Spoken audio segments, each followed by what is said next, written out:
58 मरीज का ड्रेसिंग करते थे, जिसमें से 2 एक्सपायर हुए। 56 मरीज आज भी जिंदा हैं।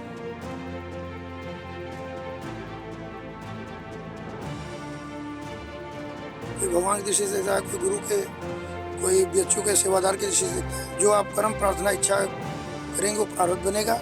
मनन चिंतन जो करेंगे वही आवरा शरीर में आएगा। भगवान का करेंगे भगवान आएंगे, भूत प्रेत करेंगे भूत प्रेत। उनका ये उद्देश्य था कि गौ माता को समर्पित रहेंगे। मेन होता है कि पहले अपने इंद्रियां पे विजय पाए, मन इंद्रिया पे आत्मा के दिन करें, तब समाज को करना चाहिए। आप उसको कर्म इंद्रिया ज्ञान करिए, मन सारी आत्मा को दिखाइए। परिणाम कभी अपने हाथ में नहीं लीजिए। जैसे हमारे पास जब रहेगा तभी तो बढ़ेंगे, हमारे खुद ही नहीं है, भीख मांग रहे तो दूसरे को क्या देंगे। जो IAS बनना है पढ़ेंगे तब ना IAS होंगे, भजन मनन करेंगे तब होंगे। आत्मा है तो न्यूट्रिशन चाहिए, इलेक्ट्रोलाइट चाहिए, तो उसके लिए हम बोले ना वही रहन सहन खान पीन संगत। हम जहाँ दारू पियेंगे तो दारू का ही नशा होगा। देखिए, दिव्य कुंभ है और महाकुंभ है। ये महाकुंभ जिसके अंदर साधु संत बड़ी दूर दूर से आते हैं। और भैया इतना बड़ा कुंभ महाकुंभ है कि इसके अंदर साधु संत अपने अपने तरीके से जप और अपनी अपनी साधना करते हैं। अभी फ़िलहाल हमारी मुलाकात थार वाले बाबा से हुई है। जी हाँ, थार वाले बाबा इसी थार के अंदर रहते हैं, इसी थार के अंदर अपना जप करते हैं और इसी थार के अंदर वो घूमते हैं जहाँ भी जाते हैं। और महाकुंभ के अंदर भी वो इसी थार में आए हैं और इसी थार में अपना जप और यहाँ पे साधना कर रहे हैं। तो ऐसे ही थार वाले बाबा से हमारी मुलाकात हुई। आइए उनसे जानते हैं कि उन्होंने थार के अंदर जो जप है तप है वो कब शुरू की है साधना, और क्या है उन्होंने मतलब कब से ये सब कुछ शुरू किया और क्या कुछ खास है। आइए जानते हैं। हर हर महादेव महाराज जी। और महादेव महाराज जी, एक बार अपना पहले शुभ नाम बता दीजिए। हमारे आश्रम जो है स्वामी वितरागानंद कुटिया रमना गौसेवा आश्रम, उसकी स्थापना सन 1924 में ये हमारे स्वामी जी हैं, तो स्वामी वितरागानंद सरस्वती नंगा बाबा जी किए। उनके उत्तराधिकारी चला आप हुए स्वामी परमानंद सरस्वती सोमारू बाबा जी, और उन्होंने ये हमको संन्यास ग्रहण करा यहाँ पे 22 मार्च 2010 में। हमारा नाम था रमेश कुमार यादव से स्वामी रमेशानंद सरस्वती किए, मुंडन कराएं, नगोटी पहनाएं। और वचन तो हम स्वामी जी को दिए थे, स्वामी वितरागानंद सरस्वती नंगा बाबा जी को, उत्तराधिकारी चेला स्वामी परमानंद सरस्वती सोमारू बाबा जी को 9 अप्रैल 1980 में, कि बड़े होंगे तो विवाह नहीं करेंगे। और हमारा ये नहीं था, लेकिन बनारस में यदि रहते थे तो महाराज जी का दर्शन करना, दर्शन करने के बाद जैसे पढ़ते थे श्री गुरु रविदास विद्यालय में, जहाँ पे पैदा हुए वहीं पे पढ़ते हैं, आज भी वहीं पर जाते हैं। मतलब समाज जिस दृष्टि से देखे, कोई भगवान की दृष्टि से देखता है, कोई गुरु के, कोई बीएचयू के सेवादार की दृष्टि से देखता है, तो इसको है। तो हमारा नाम रमेशानंद सरस्वती वही हुआ। और हमारा मेन उद्देश्य है नर सेवा करते हैं, उसके बदले में सैलरी पाते हैं। जब गुरुजी 22 मार्च 2010 में संन्यास ग्रहण कराए, तो जो मेरी पैतृक संपत्ति थी सब भाई के लड़कों को लिख दिए जितनी थी। और नौकरी का फंड जो सरकारी है वो पूरा स्वामी वितरागानंद कुटिया रमना गौसेवा आश्रम पे किसी न किसी रूप में लगता है। तो जो गुरुजी हमको संन्यास ग्रहण कराए स्वामी परमानंद सरस्वती सोमारू बाबा जी, तो उनका ये उद्देश्य था कि जिस लक्ष्य का आप चयन किए उसको कर्म इंद्रिया ज्ञान इंद्रिया से करिए, मन से कराइए, परमात्मा से आत्मा को दिखाइए। उसी से जो आप कर्म प्रार्थना इच्छा करेंगे वो प्रारब्ध बनेगा। मनन चिंतन जो करेंगे वही आवरा शरीर में आएगा। भगवान का करेंगे भगवान आएंगे, भूत प्रेत करेंगे भूत प्रेत। किताब का मनन चिंतन करेंगे, किताब की नॉलेज होगी, फिर वही आपका प्रारब्ध और आवरा बन के समाज में रहेगा। तो उसी पे दृष्टि से हम जाते नर सेवा करते हैं, उसके बदले में सैलरी मिलती है। और उसको वितरागानंद कुटिया रमना गौसेवा आश्रम में लगाते हुए कर्म प्रार्थना इच्छा मनन चिंतन यही करते हैं कि जो भी जुड़े हों उनको तन मन धन से सुख शांति आनंद की प्राप्ति हो। गुरु ईश्वर प्रकृति से मात्र ही इच्छा है, और मुझे न स्वर्ग न मोक्ष न नरक, हमारी स्वयं की कोई इच्छा है नहीं। कर्म इसलिए करते जो जुड़े उनको मिले। और वही है, तब से अभी कर रहे हैं। जून 1999 से सरकारी नौकरी में है। सरकारी नौकरी में है आप? सरकारी कौन सी सरकारी नौकरी महाराज जी? बनारस हिंदू यूनिवर्सिटी में सर सुंदरलाल हॉस्पिटल है, उसी में ड्रेसर के पद पे सेवादान है जी।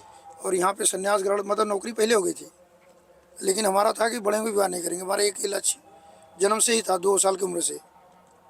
और जो हमारा पैदाइश बताते हैं हमारे घर वाले कि पलथी मार के हाथ जोड़ के पैदा हुए थे। हमारे 11 भाई बहन जो हैं वो नॉर्मल हुए थे, बीएचयू में ही पैदा हुए थे। प्रोफेसर सैल दुबे थी, वो उसी समय पैदा हुई, तभी और नाम रख दी थी कि 7 फरवरी 1978 को पैदा हुए थे 11:45 पर, क्योंकि सर्टिफिकेट अभी इशू का नहीं पता भी नहीं रहता। तो यही मेन हमारा उद्देश्य था।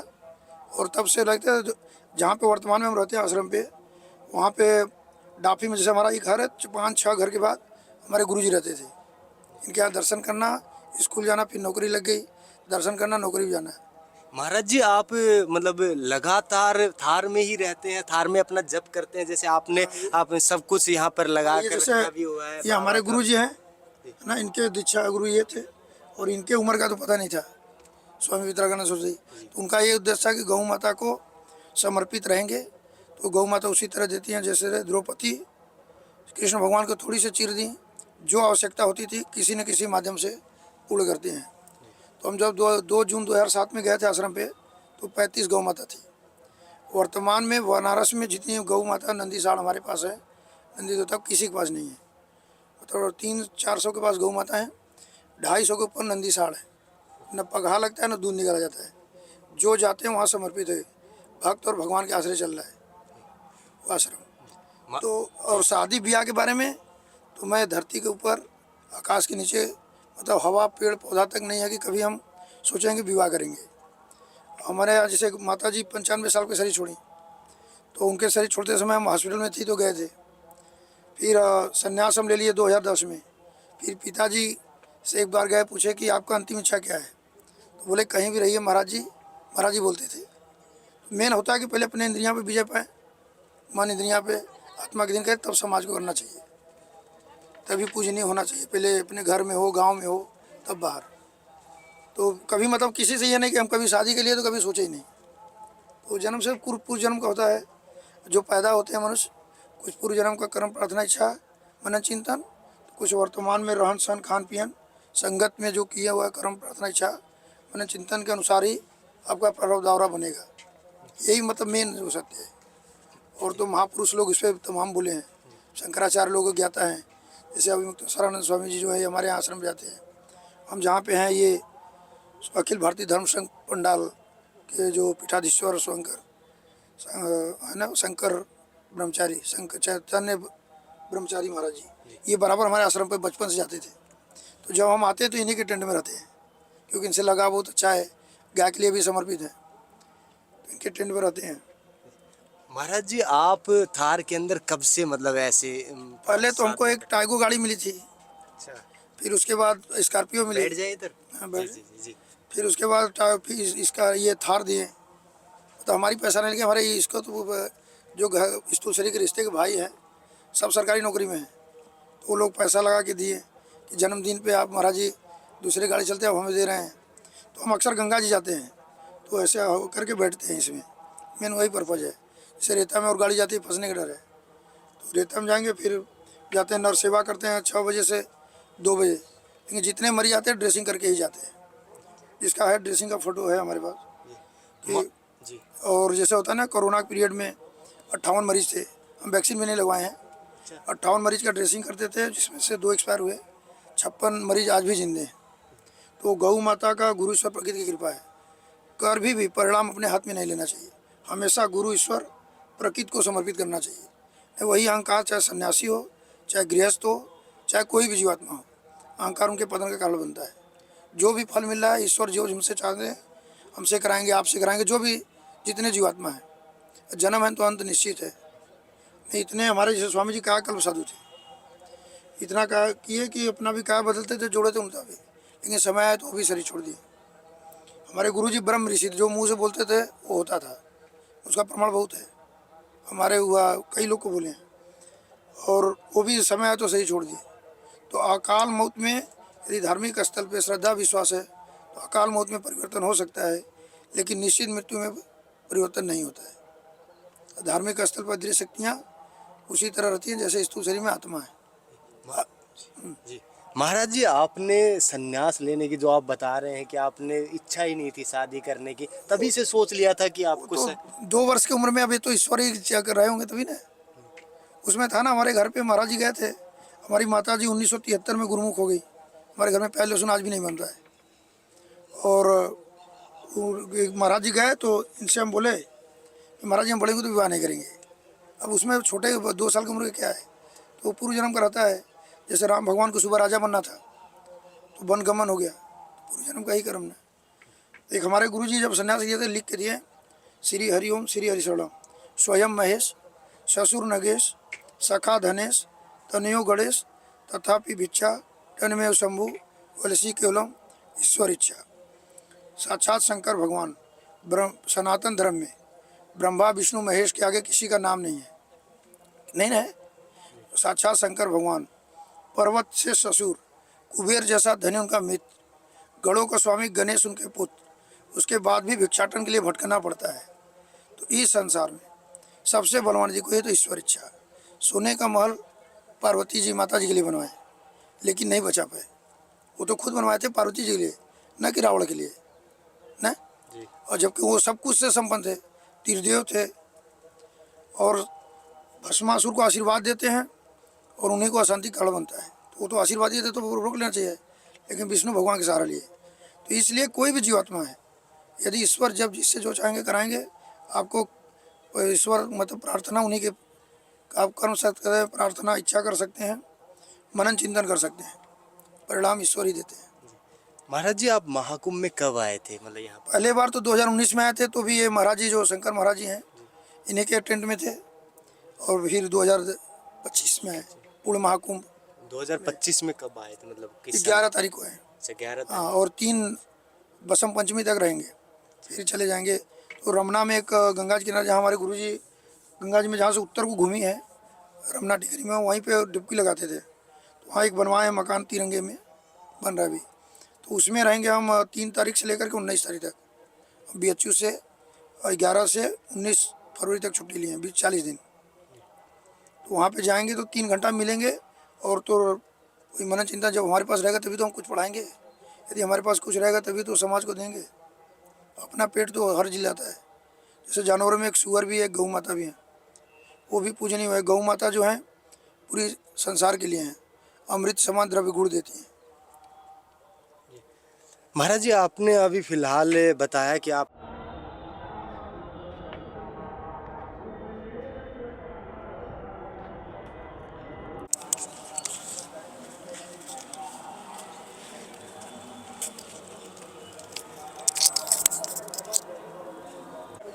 है, hello hello hello hello hello. मैं तो दर्शन जरूर करते थे गुरु जी का। फिर उसके बाद नौकरी लग गई, तो नौकरी में भी जाने से पहले दर्शन करना, फिर ड्यूटी के बाद आना, फिर महाराज जी के जाते थे। तो हमारी मेन है कि जो जुड़े हों महाराज जी, हमारी कोई इच्छा नहीं है। तो हमको संन्यास ग्रहण कराए हैं, तो हमारी जो संन्यास की रक्षा करता है गुरु जी ने बड़ी दिए हैं कि रामायण के हनुमान जी, महाभारत के भीष्म, बचनों में कमल के फूल, आम का पेड़ और कमल के फूल के समान ही धरती पर तू आयल हुआ। तो वही वचन हमारी रक्षा करती है। गुरु ईश्वर प्रकृति जो भी है वो रक्षा, वो क्योंकि हमारे अंदर हमेशा चलता है कि हम गुरु जी को वचन क्या दिए हैं, संकल्प प्रतिज्ञा, वही आपको आगे बढ़ाती है, वही पतन भी कराती है। महाराज जी आप जैसे बता रहे हो तो एक समय, मतलब एक होता है कि एक तो आप कह रहे हो कि सरकारी नौकरी और पैसा भी अच्छा खासा होने के बावजूद भी आपने इस तरह से मतलब संत साधु वाली अवस्था में आना, मतलब कितना अलग होता है एक मतलब समाज, मतलब ऐसे अलग रहना, मतलब एक तो पैसों के साथ और फिर एक साधु संत जिसको इच्छा सिर्फ ज्ञान की होती है। नहीं तो होता है ना, जो ईश्वर बता नहीं, ईश्वर जो चाहेंगे वो कराएंगे। हमारी जो जैसे सैलरी मिलती है 2010 के बाद हम सैलरी भी नहीं निकाले, हम उससे 10,000 5,000 जो निकालते हैं, ये स्वामी धर्मानंद सरस्वती जी हैं, आप रविंद्रानंद सरस्वती जी हैं, वो ट्रस्ट के कोषाध्यक्ष जी हैं। तो ये लोग पैसा निकालते हैं, 10,000 5,000 अपने सैलरी से ले लेते हैं। अभी इस समय 65,000 मिलता है, और सैलरी वही ट्रस्ट में चला जाता है। तो गौ सेवा में, वहाँ आश्रम में गौ सेवा या जो भी काम है लगाते हैं वो लोग। बस हम जाते हैं वहाँ पे, नर सेवा करते हैं, ड्रेसर के पद के सेवादार बन के रहते हैं आश्रम पे सन्यासी के। वो जो जुड़े हैं उसी लिए हम वर्क करते हैं कि उनको तन मन धन से सुख शांति आनंद की प्राप्ति हो। महाराज जी अब महाकुंभ से समाज और जो श्रद्धालु आ रहे हैं उनको क्या, मतलब आने वाले समय में उनको क्या ऐसी बात बताना चाहेंगे, क्या ज्ञान की एक बात कहना चाहेंगे कि भाई आओ, ऐसे कुछ? इस सब में होता है ना, जो महापुरुष लोग इस पे तमाम बोले हैं ना, जैसे कैलासानंद गिरी जी, अवधेशानंद जी हैं, तमाम महापुरुष है। कितने लोगों का नाम बताएं? ये लोग अपने अनुसार शास्त्र, वेद पुराण शास्त्र के अनुसार। संन्यास में होता है कि गुरु कब पढ़ाएं तो खा नहीं पढ़ना है, कि हम गुरु के अनुसार चलना है कि वेद पुराण शास्त्र के अनुसार चलना है। तो हमको गुरु जी 2 लाइन जो लिख के दिए, स्वयं मैं ससुर, बोले पूरा वेद पुराण शास्त्र इसी में है, बस उसको कर्म इंद्रियां ज्ञान यश करिए। जैसे आप पढ़ाई में हैं तो आप उसको कर्म इंद्रियां ज्ञान यश करिए, मन से करिए, आत्मा को दिखाइए। परिणाम कभी अपने हाथ में नहीं लीजिए। परिणाम अपने हाथ में लेंगे अशांति के कारण बनेगा। ये चाहे कोई भी हो, चाहे सन्यासी हो चाहे सांसारिक हो। तो हम महाकुंभ में आए क्यों आए? होता है ना, क्यों? हम तो क्या ज़रूरत है, वहाँ जाते मलहम पट्टी करते हैं। तो हम यदि हमारे पास कुछ रहेगा तभी समाज को देंगे ना। जैसे कभी शरीर है, कभी नेक्रोटाइटिस हो जाती है और डायबिटिक फूड हो जाता है, अल्सर बन जाता है, तो वो शरीर इतना अच्छा रहता है लेकिन बदबू मारने लगता है। गुलाब का फूल है, उसके बीच में निर्जीव चीज़ रख दीजिए तो वो निर्जीव चीज़ में गुलाब की गंध आ जाती है, तो उसके संगत में रहता है तब ना। तो सन्यासी, आध्यात्मिक, धार्मिक स्थल के अदृश्य शक्तियाँ के बीच में हम रहेंगे, कर्म प्रार्थना इच्छा करेंगे, मनन चिंतन करेंगे, तब वो और आएगा, तब समाज में हम बांट सकते हैं ना। जैसे हमारे पास जब रहेगा तभी तो बांटेंगे। हमारे खुद ही नहीं है, भीख मांग रहे तो दूसरे को क्या देंगे? अब पूरा ईश्वर पे छोड़ना चाहिए, मेन सबसे ये। आप बस कर्म करिए, प्रार्थना करिए, इच्छा करिए, मनन चिंतन से IAS बनना है, पढ़ेंगे तब ना IAS होंगे, कि भजन मनन करेंगे तब होंगे। नहीं तो रियल हमेशा तार्किक काल्पनिक बात पे हम थोड़ा कम विश्वास करते हैं। विज्ञान और अध्यात्म दोनों को हम ले चलते हैं। इसमें कई लोग बाबा लोग से भी हम बोलते हैं कि वही हम जैसे ब्रह्मचर्य का पालन करें तब आपको उपदेश दें। हमको स्वप्न दोष हुआ था 45 साल की उम्र में, तो हो गया था। फिर प्रोफेसर के खन्ना सर थे, फिर कलर डॉपलर हुआ, टेस्टिंग जमा था, उसमें तमाम ऐसी चीज़ें हुई कि जो बहुत ही अशांति का कारण बना था। 45 साल के बाद हुआ था। और हम 2005 से 2017 तक नमक अन्न सब छोड़ दिए थे। गुरु जी का था कि जब जिह्वा पर कंट्रोल करेंगे तभी शरीर के मन इंद्रियां कंट्रोल होगा। मतलब इंद्रिया कंट्रोल करने के लिए जो जिह्वा, यदि आप जिह्वा कंट्रोल करेंगे हर चीज़ कर लेंगे। अच्छा मतलब और जब जिह्वा नहीं कंट्रोल तो क्या, आप एक जीव के नहीं कर पा रहे हैं तो मन इंद्रियां कहाँ कर सकते हैं? आपने जैसे बताया कि कामना वगैरह को भी जब कंट्रोल। आपको इच्छा कर रहे हैं तो स्वप्न दोष होगा। आप अगर जैसे सूर्य डूबने से पहले गरिष्ठ भोजन न लें, है ना, इच्छा नहीं होगी तो स्वप्न दोष गारंटी नहीं होगी, जो हमारा पुराना अनुभव बता रहे हैं। 45 साल, अब तो कितना हो गया अब। तो जैसे गुरु जी को जब अपने पिताजी एक्सपायर हुए थे 2022 में, 105 साल होकर के, तो गए तो उनको अग्नि दिए। तो फिर पिंडदान अपना भी हम दे चुके हैं, अपना खुद का अपना। तो पहले गुरु जी को गए पिशाच मोचन, फिर गया गए, फिर बद्रीनाथ गए। तो पूरा गुरु अपने परिवार का, फिर गुरु लोग का तर्पण के, फिर स्वयं का पिंडदान दे चुके हैं। महाराज जी, साधु संत भी जैसे नागाओं का तो मैंने सुना है कि नागा बाबा पिंडदान कर देते हैं समय से। पिंडदान जैसे कर लिए तो आपको कोई घर से रिश्ता नहीं रखना होता है। हम तो सब चीज़ के बीच में है, कि उसी पे तो कमल फूल की गुरु जी जो बोलते थे कि सब चीज़ के बीच में है लेकिन घर से कोई रिश्ता नहीं है। जैसे हम आपके घर जाएंगे उसी तरह अपने घर भी शादी ब्याह है, बुलाते हैं जाते हैं, ये नहीं कि नहीं जाते हैं। शादी ब्याह, पूजा पाठ, भूमि पूजन बुलाते हैं जाते हैं। जैसे आपके जाएंगे वैसे उनके यहाँ जाएंगे, क्योंकि पैतृक संपत्ति उनको दे दिए। और जो हमारी नौकरी का फंड गौ सेवा में वो लोग भी देते हैं। सारे लोग नौकरी है, सरकारी नौकरी में है ना। जी। तो इसमें यही है कि जो कर्म प्रार्थना इच्छा मनन चिंतन परिणाम गुरु ईश्वर प्रकृति को समर्पित करना है। जी तो धन्यवाद। वास्तविक चीज़ हमेशा जो है तार्किक काल में थोड़ा कम विश्वास करना चाहिए। हमेशा वास्तविक बात होना चाहिए कि हम ये कर रहे हैं। अब जैसे घाव कोई है तो उससे सेंसिटिव कराएंगे, तो जो चीज़ दवा से सेंसिटिव है वही असर करेगा। रजिस्टेंस है तो उसको आप देंगे तो कुछ होगा। तो कहीं ना कहीं तार्किक काल्पनिक बातें हैं। जी। तो इसी तरह साधना में है, ध्यान में है, मनन चिंतन, कोई सांख्य योग, कोई कर्म योग, कोई हठ योग। पढ़ाई में कोई विज्ञान पढ़ रहा है, कोई साइंस पढ़ रहा है, कोई आर्ट साइंस पढ़ रहा है, कोई इंजीनियरिंग पढ़ रहा है, कोई जज हो जा रहा है, कोई विद्यार्थी से पहले तो सब एक ही रहते हैं, लेकिन पढ़ करके कोई क्या हो जाता है, कोई क्या बन जाता है, कोई चोर बनता है, कोई गुंडा बनता है। क्यों बनता है? वही कर्म करता है ना। तो इसी तरह संन्यास में भी है, उसी तरह गृहस्थ में भी है, संन्यास में भी है। आप जिस रास्ते से ईश्वर के पास पहुँच जान जाए। धन्यवाद महाराज जी। हर हर महादेव जी। महाराज जी ने बताया कि जैसे कि कर्मों के बारे में भी बताया और उसके साथ में ये भी बताया आध्यात्मिक और जो यहाँ पे धार्मिक है उसके साथ में। जी। आत्मा रूप में रहती हैं जी। धार्मिक स्थल जितने भी हैं, और दृश्य शक्तियाँ उसी तरह रहती है जिस तरह से इस शरीर में आत्मा है। हमारे पास आत्मा है तभी हम आपसे बात कर रहे हैं ना। अभी आत्मा निकल जाए, अब कोई आत्मा देखने, अरे आत्मा क्या, जो हम देख रहे हैं उसको तो अपने आत्मा के अधीन कर लें कि ऐसा चीज़ हमारे शरीर में है जो हमारे शरीर को चला रहा है। अभी निकल जाए तो हम आपसे बात करेंगे, ना हाथ चलेगा ना कुछ चलेगा, कर नहीं चलेगा, नहीं बिल्कुल नहीं एकदम रियल जो सत्य जी। तो उसी तरह धार्मिक स्थल पर दृश्य शक्तियाँ हैं, और वहाँ के गुरु जैसा कर्म करेंगे तो उसी तरह वहाँ को अवरा रहता है, प्रारब्ध रहता है। वही अदृश्य शक्तियाँ चलाती हैं। जिस तरह से हमारे शरीर को आत्मा चला रही है, आत्मा है तो उसके लिए न्यूट्रिशन चाहिए, इलेक्ट्रोलाइट चाहिए, है ना, और उसके बाद श्वास चाहिए। शरीर का महत्व परमात्मा से आत्मा से, न कि मन इंद्रियाँ श्वासा से। आत्मा है तो न्यूट्रिशन चाहिए, इलेक्ट्रोलाइट चाहिए, तो उसके लिए हम बोले ना वही रहन सहन खान पीन संगत। हम जहर दारू पियेंगे तो दारू का ही नशा होगा, भगवान को पियेंगे तो भगवान का नशा रहेगा। तो जो हम रहेगा वही रहता है। जी, तो महाराज जी ने ये अभी फिलहाल दोबारा से बता दें कि जैसा जैसा कर्म होगा वैसा ही आपका आगे चिंतन होगा और उसके बाद पूरा होगा जो होगा, जो कर्मों के ऊपर सब कुछ निर्धारित होता है। वहीं दूसरी ओर महाराज जी ने आज काफ़ी अच्छी खास बातें बताई, जैसे साइंस और धर्म को कैसे जोड़कर आगे समझाना चाहिए, कैसे समझना चाहिए, कैसे जीव के ऊपर कंट्रोल करना चाहिए, कैसे उसके साथ में इंद्रियों को कंट्रोल करने के बाद में ही यहाँ पे धर्म और जी हाँ यहाँ पे संत साधु बनना चाहिए। तो वो सब कुछ उन्होंने बताया है। आज बहुत अच्छा लगा उनसे बातचीत करके, और ऐसे ही तमाम साधु संतों से, नागा बाबाओं से, अघोरियों से हम बात करने की कोशिश करेंगे और जानेंगे कि क्या खास है भव्य महाकुंभ। जी हाँ, महाकुंभ। तो ऐसे ही लगातार हम जानते रहेंगे। तो आज के लिए इतना है दोस्तों। ऐसी तमाम खबरों के लिए देखते रहे हिंदुस्तान तहलका को। जय हिंद, जय भारत।